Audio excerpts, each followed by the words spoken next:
Welcome to the LRF Group Market Intelligence Podcast. Today, we are discussing a change that matters to Manhattan second homeowners, prospective buyers, co-op boards, condominium owners, and anyone comparing a New York lifestyle investment with an alternative market. New York City is implementing a new annual non-primary residence property surcharge, widely known as the pied-à-terre tax. It is a policy conversation, but it is also a very practical ownership cost conversation. In this episode, we will separate the headline from the actual rules, explain who may be exposed, and outline the questions every affected owner should ask. First, terminology matters. The city calls this the non-primary residence property surcharge. The term pied-à-terre is useful shorthand, but the official name tells us what the city is evaluating, whether a high-value property is used as a primary residence. The policy entered implementation after July 1st, 2026. On July 23rd, the mayor's office announced that the Department of Finance had begun sending letters to owners who may be subject, and it launched guidance and an application process.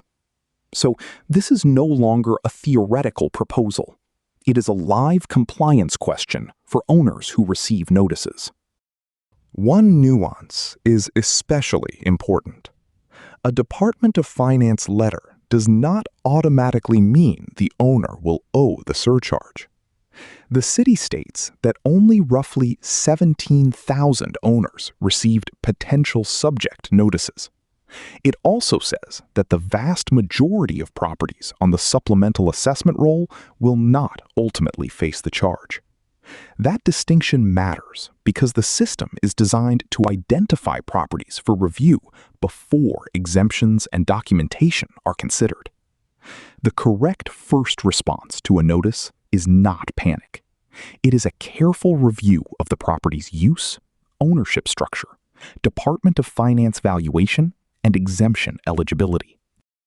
For the first 2 tax years, the program uses different thresholds for different property types.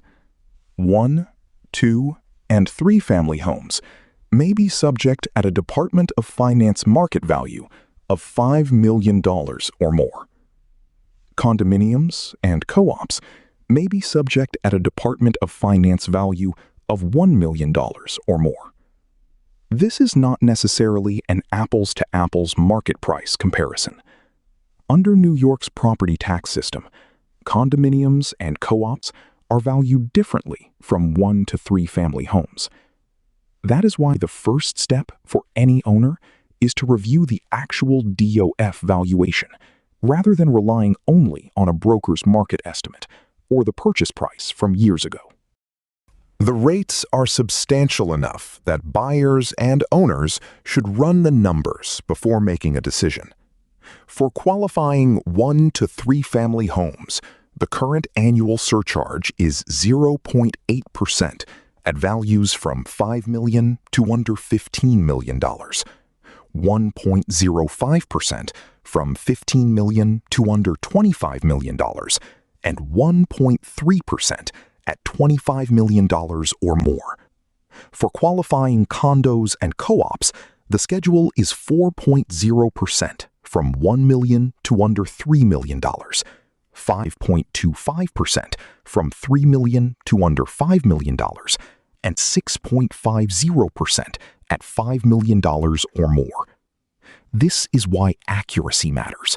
The policy is not a marginal detail. It can materially change annual carrying costs.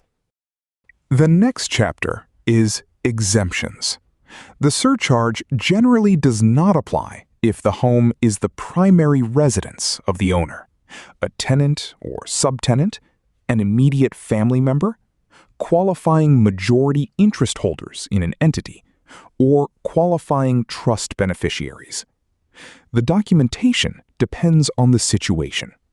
The Department of Finance may ask for tax returns, identification, leases, proof of occupancy, organizational documents, or affidavits.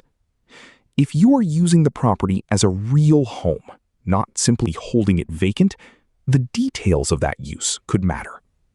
This is an area where the facts, the documents, and the timing all deserve professional attention.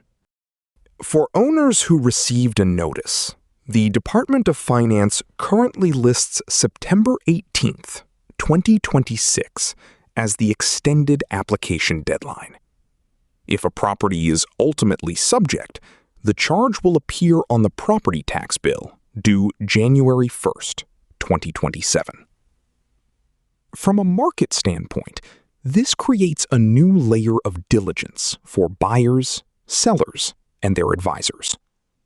A seller should understand whether a home is potentially exposed before marketing it. A buyer should include the potential charge in a full carrying cost model.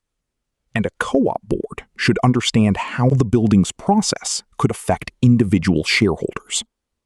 In every case, the goal is clarity before a decision, not surprise after a closing. Manhattan remains one of the world's defining residential markets. The city's new surcharge does not change that, but it does make careful advice more important for second homeowners. For clients who compare New York with Miami or other markets, the analysis should include the full ownership equation: tax treatment, financing, association or co-op costs, residency, personal use, and long-term objectives. If you are considering a Manhattan purchase, a sale, or a change in how you hold or use a property, arrange a private consultation with the LRF Group and your qualified tax and legal advisors. This message is brought to you by the LRF Group, licensed in Florida and New York, with offices in Miami and Manhattan. Scan the QR code to subscribe to our free weekly market updates.